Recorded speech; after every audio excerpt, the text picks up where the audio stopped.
हमारे सभी दर्शकों को सादर प्रणाम। जय श्री कृष्ण। आज मैं आपको शादी का योग, विवाह का योग, इसके बारे में एक नया योग बता रहा हूँ। इस योग के प्रभाव से भी विवाह योग बन जाता है। यदि आपकी कुंडली में ऐसा योग बन रहा है तो विवाह का योग निश्चित तौर से बन जाएगा। इस योग को देखने के लिए हमें क्या क्या करना पड़ेगा उसके बारे में मैं डिटेल में आज आपको बताऊंगा। केवल छोटा सा सूत्र है, अच्छी तरह से यदि आप समझे तो आपके लिए एक अच्छी जानकारी रहेगी। इससे पूर्व भी मैं अनेक बार विवाह के योग, अलग अलग विधियां बता चुका हूं, लेकिन जो लोग नए नए जुड़ रहे हैं उनको उसकी जानकारी नहीं है, तो वे हमारे इस चैनल को सब्सक्राइब अवश्य करें। नीचे सब्सक्राइब का बटन है, उसे अवश्य दबाएं, जिससे कि आपको सभी वीडियो समय पर मिल पाएंगे, अन्यथा आप उन वीडियो से वंचित हो जाएंगे। तो हमारे चैनल को सब्सक्राइब अवश्य करें। तो आज हम समझेंगे कि विवाह योग कैसे बनता है। एक महत्वपूर्ण सूत्र मैं आपको बताने जा रहा हूं, ध्यान से देखें। सबसे पहले तो आप इस चार्ट को देखें ध्यान से। यहाँ पर एक कुंडली बनी हुई है और इसके ऊपर 12 राशियाँ लिखी हुई है, उनके अंक लिखे हुए हैं, उनके स्वामी भी लिखे हुए हैं। मेरे प्रत्येक वीडियो में मैं इस चार्ट को बताता ही हूँ जहाँ भी आवश्यकता होती है। आप ध्यान से समझें कि 12 राशियाँ हैं और 12 राशियाँ जो है उनके अंक होते हैं 1 2 3 4 5 6 7 8 9 10 11 12 और उनके नाम और उनके स्वामी भी होते हैं। तो आप इस चार्ट से उनके स्वामियों को समझ सकते हैं। बिना स्वामी को समझे आप कुंडली को नहीं समझ सकते। जैसे यहाँ पर लिखा हुआ है मेष राशि। मेष राशि का स्वामी मंगल है, उसका अंक 1 है। वृषभ राशि का 2 अंक है, उसका स्वामी शुक्र है। मिथुन राशि का स्वामी बुध है, उसका अंक 3 है। कर्क राशि का स्वामी चंद्रमा है, उसका अंक 4 है। तो इसी प्रकार से सभी राशियों को समझना है, उनके स्वामियों को समझना है, यहाँ पर लिखा है। अब आपकी कुंडली में आप यह देखिए कि सप्तम भाव, कुंडली का जो सप्तम भाव यहाँ पर लिखा हुआ है, लग्न कुंडली ही खोलकर देखनी है, चाहे लड़का हो चाहे लड़की। जो भी कुंवारा है, जिसकी शादी नहीं हुई है, वे अपनी कुंडली खोलकर देखें और सप्तम भाव को ही देखना है, लग्न कुंडली ही देखनी है, अन्य कोई भी कुंडली खोलकर नहीं देखनी है। इसे अंग्रेजी में D1 चार्ट भी बोलते हैं।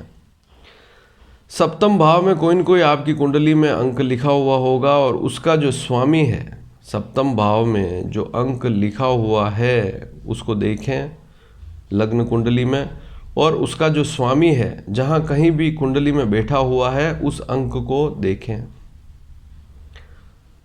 सप्तम भाव में जो अंक लिखा हुआ है उसके स्वामी को समझें। मान लीजिए आपकी कुंडली में सप्तम भाव में 8 का अंक लिखा है, मान लीजिए। ऐसी स्थिति में लग्न में 2 का अंक होगा, वृषभ लग्न होगा, तभी तो सप्तम में 8 का अंक होगा। तो सप्तम का स्वामी कौन होगा? मंगल, क्योंकि इस चार्ट में क्या लिखा है? वृश्चिक राशि 8 नंबर अंक की राशि है, उसका स्वामी मंगल है।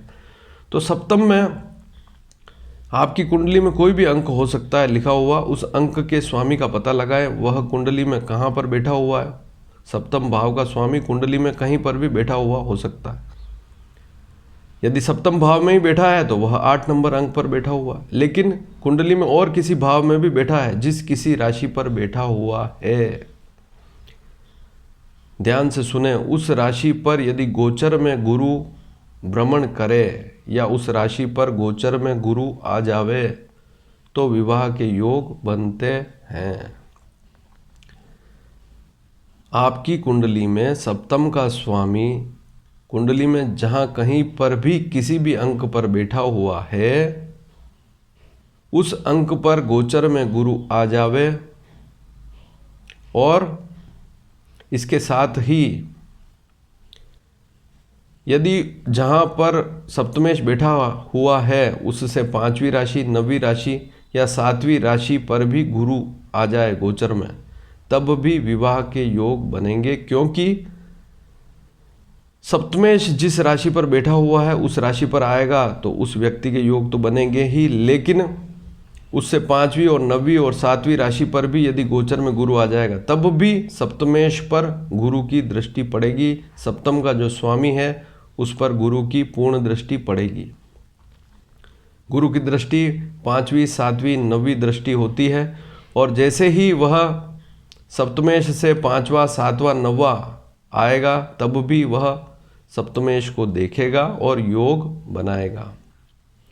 इससे पूर्व भी मैं 2020 से 2027 तक गुरु की क्या क्या स्थितियां रहेगी, किन किन अंकों पर, किन किन राशियों पर रहेगा, उसके बारे में मैं बता चुका हूं। यदि आपने उस वीडियो को नहीं देखा है तो यहाँ पर साइड पर जो एरो बना हुआ है उसे दबाएं, डिस्क्रिप्शन में जाएं और ऊपर ही ऊपर सबसे फर्स्ट जो वीडियो है उसे अवश्य देखें। उससे आपको यह पता लग जाएगा कि 2020 से 2027 तक गुरु किन किन राशियों पर भ्रमण करेगा और उससे आपको यह पता लग जाएगा कि आपकी जो सप्तम का जो स्वामी है आपकी कुंडली में वह किस राशि पर बैठा हुआ है।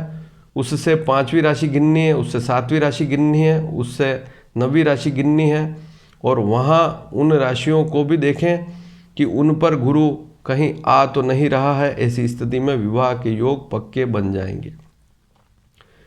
मान लीजिए सप्तम का स्वामी 5 नंबर अंक पर बैठा हुआ है। सप्तम का स्वामी कुंडली में 5 नंबर अंक सिंह राशि पर बैठा हो तो सिंह राशि से 5वीं राशि कौन सी होगी? 5 6 7 8 9। 9वीं राशि होगी 1, क्योंकि 5 6 7 8 9 10 11 12 1। और 5 नंबर जो राशि सिंह राशि उससे 7वीं राशि कौन सी होगी? कुंभ। 5 6 7 8 9 10 11। तो उस राशि को भी गिनना है जहाँ पर सप्तमेश बैठा हुआ है। वहाँ से 5वीं 7वीं 9वीं राशि पर गुरु आवे या जिस राशि पर सप्तमेश बैठा हुआ है उस पर भी गोचर में गुरु आए तो विवाह का योग निश्चित तौर से बनता है। और आप उस वीडियो को अवश्य देखिएगा, उसमें मैंने सारी तारीखें बताई है। 2020 से 2027 तक की एक महत्वपूर्ण जानकारी आपको मिलेगी। उससे आप यह पता लगा सकते हैं कि आने वाले समय में गुरु किन किन राशियों पर भ्रमण करेगा, कब कब करेगा और आपकी कुंडली में विवाह के योग कब कब अवश्य बनेंगे।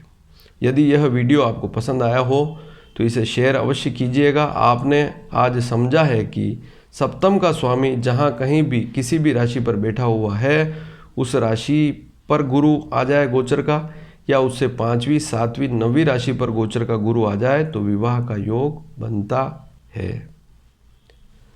धन्यवाद। जय श्री कृष्ण।